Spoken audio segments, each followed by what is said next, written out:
The only way I think that seniority plays like too much of a role in the skill is that uh, people tend to defer to people with more seniority, right? So it's easier for them to gain control of a group. But in all honesty, having too much control over a group is dangerous, in my opinion. You want the whole team to be willing to speak their minds, and having someone that's their peer or their age group that is in charge of the group, or just leading it, tends to have people be more open, tends to have more discussion. Welcome to another episode of Young Entrepreneurs with the Greener Team. My name is Delson Fernandez, and today we're joined by one of our managers, Zachary Boehl. How are you doing today, Zach? I'm doing pretty well. How about yourself? Just chugging along. So getting today's episode kicked off, would you like to tell the audience a little bit about yourself? Yeah. So I went to college with Nelson here, and a good group of friends. We actually formed the Green Roof team together, as well as doing a few different projects together throughout the years. Most notably our senior design project, disaster resilient wind turbine. After that, I graduated and moved to California to work for Procter & Gamble, where I actually am right now. I'm in uniform. Nice. Okay. So I'm aware that you picked out a topic for us today, focused on why talent trumps seniority. So we're taking this topic for everyone out there from a book called Entrepreneur's Mindset that was written by Kevin Johnson. It's a wonderful book, over 100 lessons in there, all focused around entrepreneurship, from the leadership side, from a technical side, from all different aspects, all contributing from his own experiences. So focused in on today's lesson, we know that in a lot of startup tech companies and other young companies, they tend to hire younger people, averaging between 28 to 31 years old, and just mainly focused on getting times. So Zach, getting the conversation started off, what are your thoughts on why talent trumps seniority? So that actually, we have a similar saying in the Marines. For those of you at home, I was in the Marine Corps for 4 years, active duty infantry, 2 deployments to Iraq, and one of the biggest things we had was you have to be the best, right? We have a similar saying to this called billet over rank. Right, your rank is tied to typically how long you've been in, like the things you've done, but your billet is essentially your role description. It is what your job is. If you're the squad leader or you're the patrol leader out in Iraq, there needs to be one person that's in charge, and it doesn't matter if a full bird colonel's with you or a captain or whoever. If you're a corporal and you're the patrol leader, you're the one in charge. It doesn't matter how many years of experience the other person has. You've worked with your team, you've worked with your squad, and you know how they operate. It just makes sense to me, and it always has, that whoever's the most skilled at a task is who should be doing it within the team. Cool. And I couldn't agree more, especially on the bigger scales where a lot is at stake. Just needing to make sure everything goes well, the success factor outweighs other factors. Yeah, for sure. Cool. So playing a little devil's advocate, because I feel it's easier for us to talk about talent, especially with younger folks, with us being on the younger side. Playing as devil's advocate, do you see any reason why seniority can play a role, perhaps in businesses and other teams? The only way I think that seniority plays like too much of a role in the skill is that people tend to defer to people with more seniority, right? So it's easier for them to gain control of a group. But in all honesty, having too much control over a group is dangerous, in my opinion. You want the whole team to be willing to speak their minds, and having someone that's their peer or their age group that is in charge of the group, or just leading it, tends to have people be more open, to have more discussion. It doesn't hurt that, when we talk about seniority, as you age, you tend to get more set in your ways because you've learned a lot. You have, and you learn to trust your experiences. The issue is that a lot of people have the tendency to get stuck in a rut. Yeah, definitely agree. Getting stuck in a rut can be a good pain point that's sometimes difficult to be able to perceive at times. Mainly, like thinking about back to maybe a few experiences I had. Just trying to do something over and over again feels easier because like you've gone through it once, it can work again. But then if new factors come in, it can become tougher. Have you seen something from your life where something didn't work repeatedly, but instead some kind of like external factor came in and made you need to adapt to it? Oh, to where it didn't work or it did before? It worked once, but then it didn't work again. I can't tell you how many times that's happened. Most notably would be when we'd run ranges in the Marines, specifically like they change things up on you. We'd go through different buildings or the same buildings, but things would be set up different. They'd move the furniture, they'd move where targets were, where the enemy was. So doing specific methods and may not work if you did it multiple times in a row. You had to change your tactics all the time. It's a really great lesson for us because fluidity is necessary.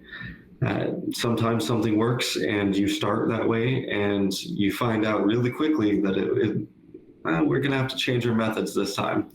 And I actually really enjoy those scenarios, honestly. Sometimes they're frustrating, but a lot of times there's a little bit of excitement, like I get to solve a new problem. So do you feel in those situations, while the tactics and strategy was different, the methodology to come to those answers were similar? Almost always, yeah. It felt like a lot of it was trusting your team, like people's instincts, like we had to beat our instincts into each other, like, hey, when this happens, like you got to move left when this happens. And then things started to flow. And then as a leader within that, you saw how people were flowing and you said, okay, you guys go over here, you do it this way. And it started being more of a, like, people start to set the tone and then you continue to keep that tempo. It's really a fun time. And I've noticed that a lot, like, through the LDP Leadership Development Program that we're in together, when projects happen, sometimes things would go wrong in the project. And a lot of times people, like someone would just get in that mode where they were just telling everyone what to do. But it wasn't like a harsh mode. It was like this person's on fire. Whatever they say, I'm doing it,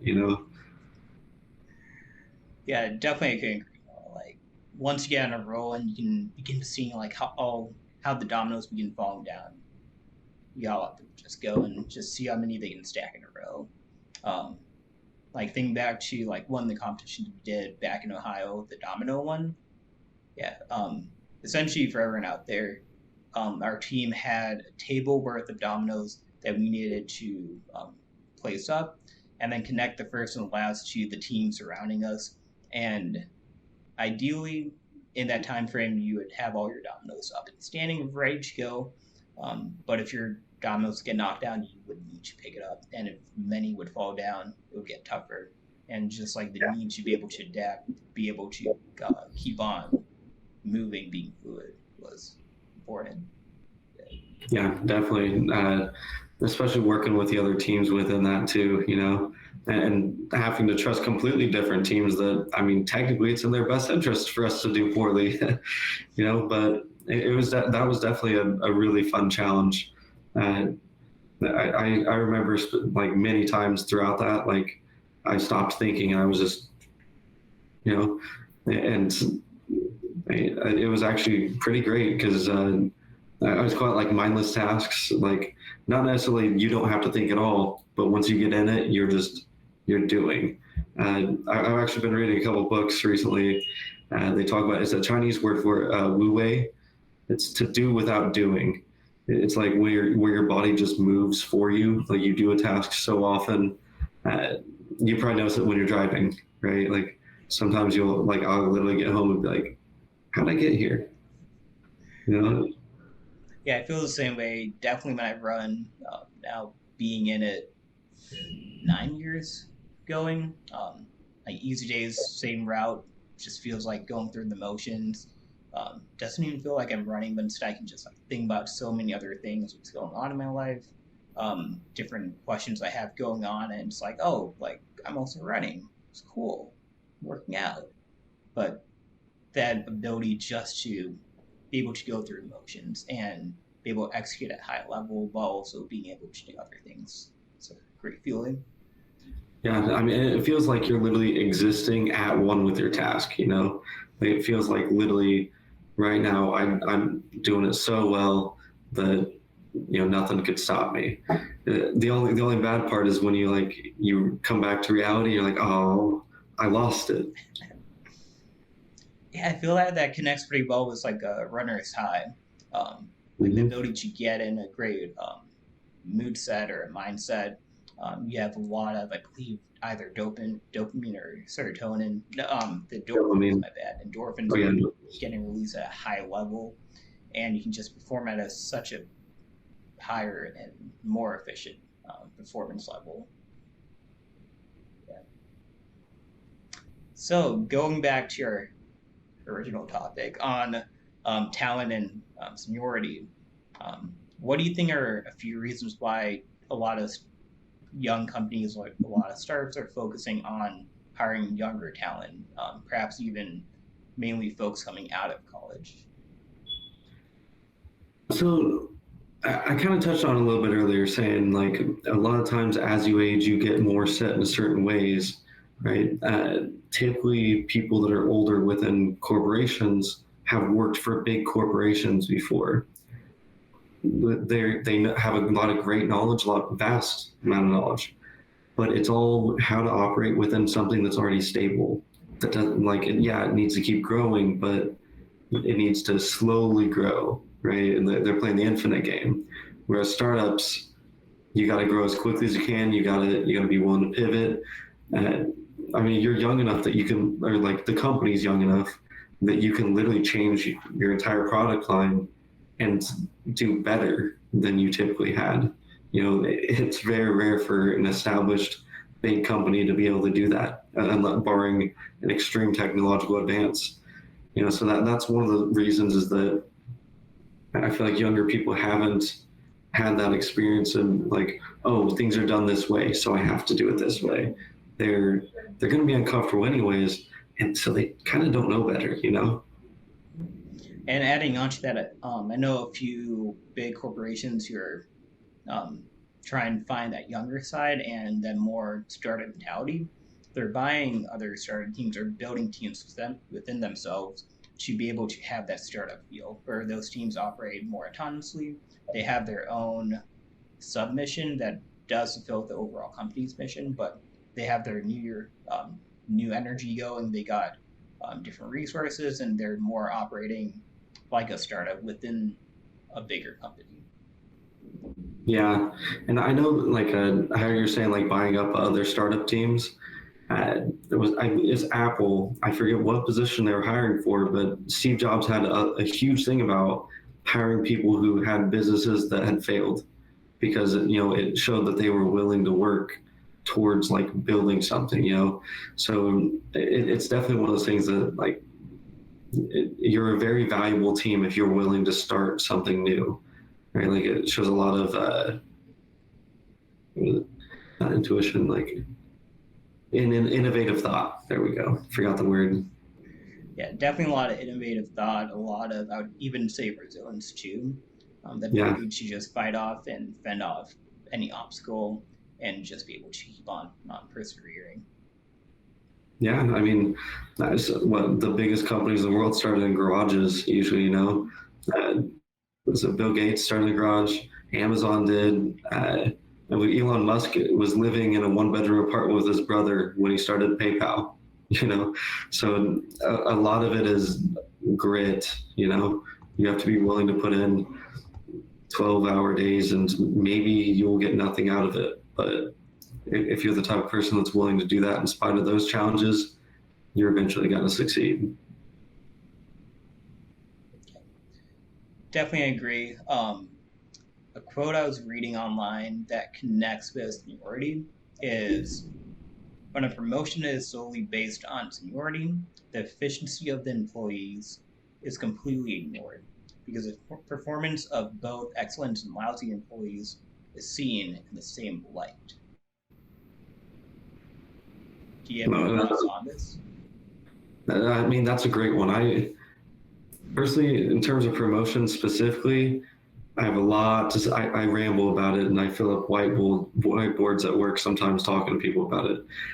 I think we have a huge misconception about why we promote people. Like you said, like we promote people for existing, essentially, for existing at work. We also promote because they did good at this job, but the current job they have, like let's say a waiter or waitress, being the best waiter or waitress that's been there for the longest does not mean you're going to be a good manager at all. Different things make you good at those two jobs. So I like that quote. Actually, you're gonna have to send me that. Yeah, it's a good one. So Zach, as we come towards the end of today's episode, do you have any final thoughts or summaries on why talent trumps seniority?